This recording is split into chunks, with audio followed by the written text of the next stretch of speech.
দর্শক আসসালামু আলাইকুম। কানাডা থেকে সাকিব আজকে আপনাদের আবারও স্বাগত জানাচ্ছি। একটা ছোট্ট ইস্যু নিয়ে কথা বলি যে সম্প্রতি সময়ে গ্লোবাল নিউজে একটি নিউজ এসেছে যে কানাডা তাদের অ্যাসাইলাম সিকার যে রয়েছে সেই অ্যাসাইলাম সিকারদের আবেদনগুলি খুব দ্রুত নিষ্পত্তির ব্যবস্থা নিয়েছে। খুবই দ্রুত নিষ্পত্তির ব্যবস্থা নিয়েছে। তো আপনারা জানেন যে কোভিড পরবর্তী সময়ে কানাডার ইকোনমি বুস্ট আপ করার জন্য কানাডার ইকোনমিতে তারা আবেদন জানায় ভ্রমণকারীদের, এবং ভ্রমণকারীদের আবেদন জানায়, এবং অনেক ভ্রমণকারী কিন্তু কানাডাতে আসেন। তো এর মধ্যে কিন্তু অনেক প্রকৃত ভ্রমণকারীর পাশাপাশি কিন্তু অনেকেই এসে অ্যাসাইলাম গ্রহণ করেছে, যেটা হয়তো কানাডার চিন্তার বাইরে ছিল।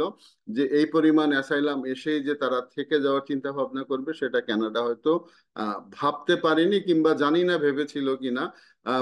ভাবতে পারেনি, তো তাদের ভাবতে না পারার কারণে কিন্তু অনেক অ্যাসাইলাম সিকার কিন্তু কানাডাতে থেকে গিয়েছে।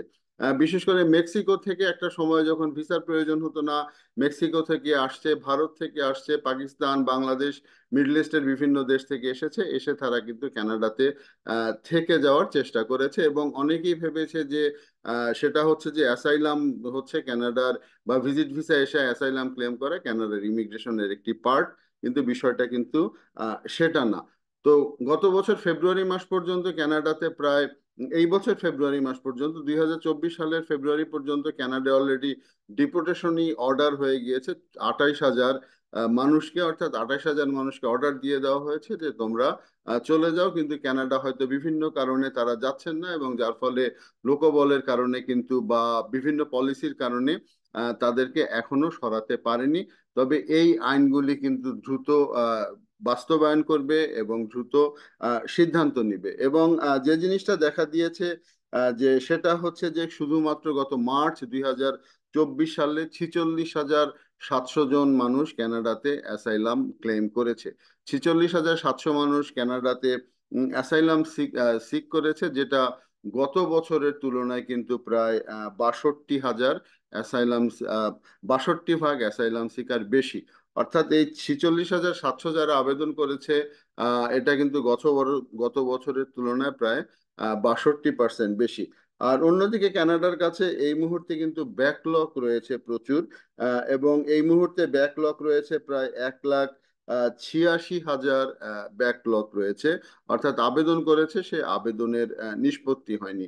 তো যেটা হচ্ছে যে 1,86,000 অ্যাসাইলাম সিকার, এদের জন্য পর্যাপ্ত হাউজিং নাই। যারা কাজ করছেন না তাদের জন্য পার মান্থ $700 উপরে প্রয়োজন হয়। অর্থাৎ এই $700 1,86,000 মানুষকে কিন্তু দিতে হচ্ছে ক্যানাডিয়ান গভর্নমেন্টকে, এবং এটা ট্যাক্স পেয়ার মানি। আপনারা জানেন যে এই টাকাগুলি আসে যারা ট্যাক্স দেয় তাদের কাছ থেকেই। কানাডার দ্রব্যমূল্য সহ সবকিছু বেড়ে গিয়েছে। বেসিক সমস্যা হচ্ছে হাউজিংটা।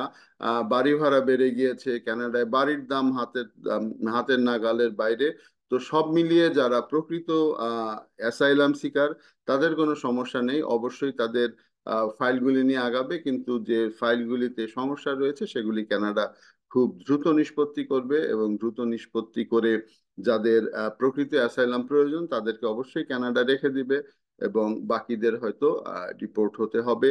তো এখন পর্যন্ত আসলে এগুলি করতে লোকবল লাগে, সেগুলি তেমন কিছু দেখছি না। হয়তো এক্সিস্টিং যে লোকবল রয়েছে, বা কোনো এআই বা এই ধরনের কোনো সাহায্য নিয়ে, বা খুব দ্রুত নিষ্পত্তি করে কিন্তু এই ফাইলগুলি কানাডা শেষ করে দিবে। তো যারা অ্যাসাইলাম সিকার তাদের জন্য হয়তো সুখবর একটি যে যাদের প্রকৃত অ্যাসাইলামধারী তারা অবশ্যই থেকে যেতে পারবেন, দ্রুত সিদ্ধান্ত হবে। এবং যারা প্রকৃত অ্যাসাইলাম সিকার না, হয়তো তাদের চলে যেতে হবে। তো দর্শক, এতক্ষণ সঙ্গে থাকার জন্য ধন্যবাদ। আগামীতে নতুন কোনো বিষয় নিয়ে দেখা হবে, সে পর্যন্ত ভালো থাকবেন।